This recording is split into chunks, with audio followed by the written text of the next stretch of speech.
संतोष का अर्थ ये नहीं कि कर्म ना करो, कर्म खूब करो, मेहनत खूब करो, उन्नति खूब करो, लेकिन जो फल मिले उसमें अपने आप को संतुष्ट रखो। संतोष का ये अर्थ नहीं कि साइकिल पर ही चलते रहो, संतोष का अर्थ ये नहीं झुग्गी झोपड़ी में सोते रहो। संतोष का अर्थ ये है कि तमन्ना तो ऊंची रख, लेकिन जो मिला है उसका स्वाद चख। तमन्ना तो ऊंची रख और जो मिल चुका है उसका स्वाद चख।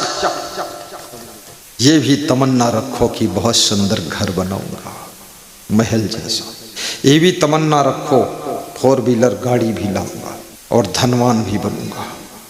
और ये भी तमन्ना रखो गुरु जी को 2% अपनी कमाई का दान भी दूंगा। गुरु को भी साथ में जोड़ लीजिए। हे प्रभु हमें निर्भिमानी बना दो, दारिद्र हर लो दानी बना दो, आनंदमय विज्ञानी बना दो। मैं हूँ पथिक ये आशा लगाए, मैं हूँ पथिक ये आशा लगाए। हे नाथ अब तो ऐसी दया हो, जीवन निरर्थक जाने न पाए। संतोष का अर्थ गरीबी में पड़े रहना नहीं है। संतोष का अर्थ है जो मिला है उसका आनंद लीजिए और जो जरूरत है उसके लिए प्रयास कीजिए, और जितनी ऊंचाई पर चढ़ सको उतनी ऊंचाई पर चढ़ जाइए। भक्ति कर तो इतनी कर कि भक्ति की भी तू हद कर दे। भक्ति कर तो इतनी कर तू भक्ति की भी हद कर दे। और यमराज के दरबार में जब पहुंचे तो अपने कर्मों का खाता भी रद्द कर दे, कर्मों का खाता भी रद्द कर दे, मुक्ति हो जाए, भक्ति से मुक्ति। जय हो। धन कमा तो इतना कमा कि धन कमाने की भी हद कर दे, और 3 पीढ़ी से गरीबी है तो भी उस गरीबी को रद्द कर दे, उस गरीबी को रद्द कर दे। धनवान भी बनो और गुणवान भी बनो।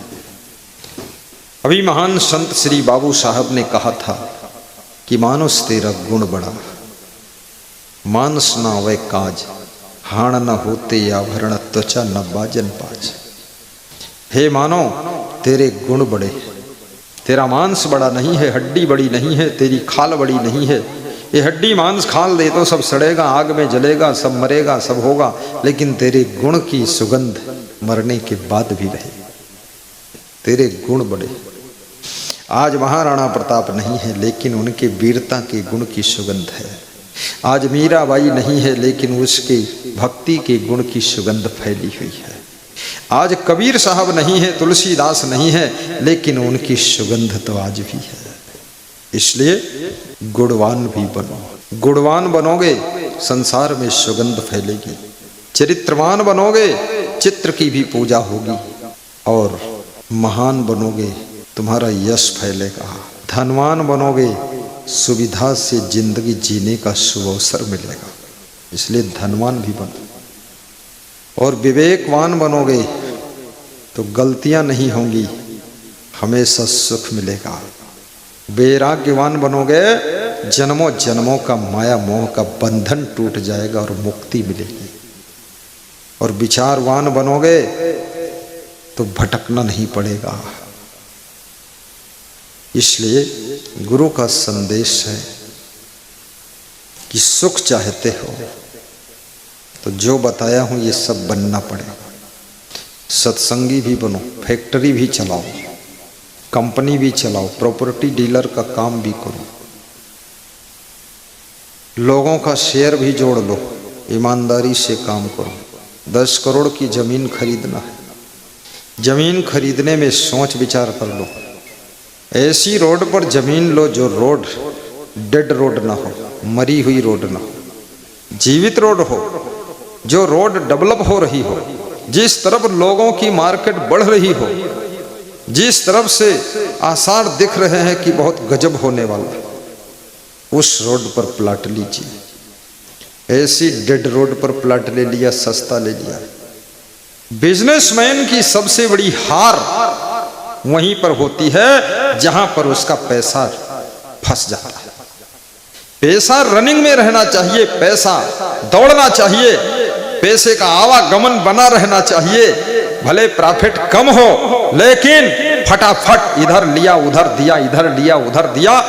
फेंकने का तमाशा है, गेंदबाजी का तमाशा है। उधर से गेंद आया, इधर से धड़ाक से मार दिया, उधर से फिर गया तो उसने मार दिया, हमने मार दिया। इस मारामारी में अपनी विजय हो गई। छक्का मारना है, बिजनेस बहुत खेल बड़ा खेल है। पैसा रुक गया तो बस तुम्हारा बिजनेस ठप हो, और कभी भी जीवन भर सीखते रहो और ये भी सोचते रहो समय पर काम कर लो।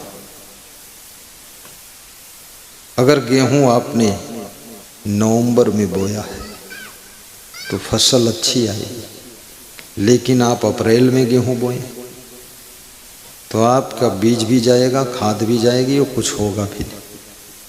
सब समय हो। जिस माँ के पेट में तुम पले हो उस माता के चरण छूकर आशीर्वाद लीजिए। ये शरीर भी तुम्हारा कहाँ है? ये शरीर भी तो माता के शरीर से, पिता के शरीर से बना हुआ एक पिंड है।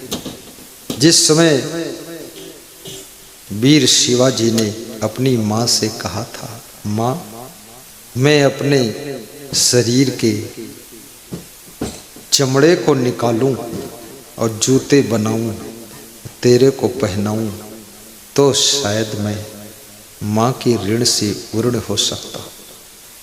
तो माँ ने कहा, अरे बेटा ये शरीर भी तेरा कहाँ है?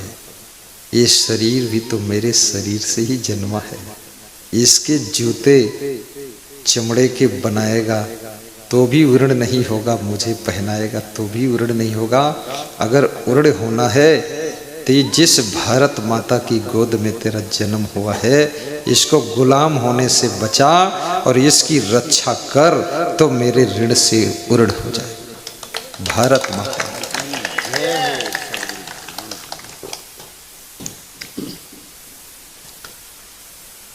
विश्व का प्रथम देश है जिसको देशवासियों ने भारत माता माना है। और भारत जैसा देश, मैं 8 देशों में गया हूँ, पर ये भारत जैसा देश हमको कोई मिला नहीं आज तक। नाम बड़े दर्शन थोड़े वाली बात है, ऊंची दुकान फीके पकवान वाली बात है। भारत देश में जो प्रेम है, स्नेह है, सेवा का भाव है, जो अपनापन है, जो संवेदनशील जीवन है, एक दूसरे की वेदना में लोग हाथ बटाते हैं। और भारत की भूमि पर जो सत्संग है, भक्ति है, साधु संत है, ये चीज विश्व में किसी देश में नहीं, ऐसी चीज है। 8 देशों में रहा हूँ, गया हूँ, सत्संग भी किया हूँ। कई देशों में तो मुझको बहुत बदबू लगी सा। 400 किलोमीटर गया, कुछ देखने के लिए ले गए भक्त लोग, फिर उधर से लौटा। 800 किलोमीटर यात्रा हुई, नाश्ता करने वाली जगह कहीं नहीं मिली। 20 जगह ढूंढा तो सब बदबू आती थी, हमको दुर्गंध। हमने कहा रे भारत की मिट्टी में भी सुगंध आती है। ये भारत की भूमि, ये धर्म भूमि है, ये हिंदुस्तान ये ऐसा एक स्थान है जहाँ हिंदू धर्म के लोग बाहुल्य मात्रा में पाए जाते हैं। और हिंदुओं की वजह से इस देश के अंदर शाकाहारी होने का भी महत्व है और साधु बनने का भी महत्व है। बाकी बहुत से मजहबों में शाकाहारी रहने का कोई रूल ही नहीं है और ना तो साधु बनने का कोई वसूल है। ये तो हिंदू धर्म की महिमा है जो तुम संत बन सकते हो, ब्रह्मचारी बन सकते हो, सदगृहस्थ बन सकते हो, गुरु मंत्र लेकर के शाकाहारी बन सकते हो। ये हिंदू धर्म महान धर्म है। इस धर्म को छोड़कर किसी अधर्म में मत जाना। ये धर्म नहीं है, ये तुम्हारी आत्मा का प्राण है और इस धर्म को ही स्वीकार रखो। किसी रूप सौंदर्य में आकर्षित होकर के किसी अधर्मी के साथ में विवाह भी मत करना। बेटियों से ज्यादा मैं समझाऊंगा इनको, क्योंकि ये बहुत भोली भाली है। ये जिसको देखती मोह जाती है, ये सोचती हिंदू तो देख ही लिया, अब चंदू को देख लो। अरे चंदू में क्या रखा है, चंदू नंदू भोंदू। हिंदू धर्म की महिमा बढ़ाइए। जिस देश समाज में जन्म लिया बलिदान उसी पर हो जाए। आपने जहां जन्म लिया है इस भारत के लिए कुछ करो, इसका नाम रोशन करो, अपने माँ बाप का भी नाम रोशन करो। और जिनको विवाह करना है वे लोग भी समय पर विवाह कर लें, क्योंकि समय पर विवाह न करने से रिजल्ट ये आता है, जैसे बाजार से सब्जी लाना है, अगर समय पर पहुंच गए तो फर्स्ट नंबर पर अच्छी सब्जी छांट कर बीन कर चुन कर ला सकते हो, और लास्ट में पहुंचे तो चुन चुन कर सब्जी तो चली गई और लास्ट में जो कचड़ा पचड़ा सड़ी गली बची उसी को लेना पड़ेगा। इसलिए शादी करो समय पर, ताकि जो भी ठीक ठाक लड़की मिल जाए, ठीक ठाक लड़का मिल जाए। अब 40 साल के हो गए, शादी ढूंढ रहे हैं, तो तुम्हारे जैसी ही कहीं नौकरी मिलेगी और क्या। हाँ, तो समय पर विवाह करो, क्योंकि विवाह के बाद भी लंबा प्रोसीजर है वर्किंग का। ये छोटा मोटा काम नहीं, विवाह करो फिर बच्चे होंगे, बच्चे फिर 25 साल तक पढ़ेंगे लिखेंगे। अगर मान लिया आपने 40 साल की उम्र में विवाह किया तो 65 साल तक बच्चे फिर पढ़कर तैयार होंगे। फिर जब तुमने 40 साल में विवाह किया है तो बच्चा तुम्हारा फिर 60 साल में विवाह करेगा, वो तो और नालायक निकलेगा, क्योंकि बंदर से बंदर ही पैदा होगा, वहाँ कोई सुंदर थोड़े पैदा होगा। तो फिर 65 साल के हो गए, 65 साल में तुमसे चला नहीं जाता, देखा नहीं जाता, कमाया नहीं जाता, और बेटा कह रहा है कि 10 लाख रुपये चाहिए, तुम क्या करो। इसलिए जो करना है थोड़ा टाइम पर कर लो, ताकि फटाफट बच्चों का सेटलमेंट सही हो जाए। क्योंकि विवाह का उद्देश्य केवल भोग विलास नहीं है, विवाह का उद्देश्य है नई जनरेशन को आगे बढ़ाना, कोई नई संतान को ला करके धरती पर उत्पन्न कर देना, और योग्य बालक और बालिका को जन्म दे करके फिर उनको संस्कार देकर, शिक्षा देकर, व्यवस्था देकर और उनको सही यथास्थान गंतव्य पर पहुंचा देना। ये सब तुम फिर उनका भी तो तुम्हें विवाह करना है, उनका घर बसाना है, उनके लिए भी व्यवस्था बनानी है, तो ये बुढ़ापे में कैसे होगा। इसलिए बहुत देर मत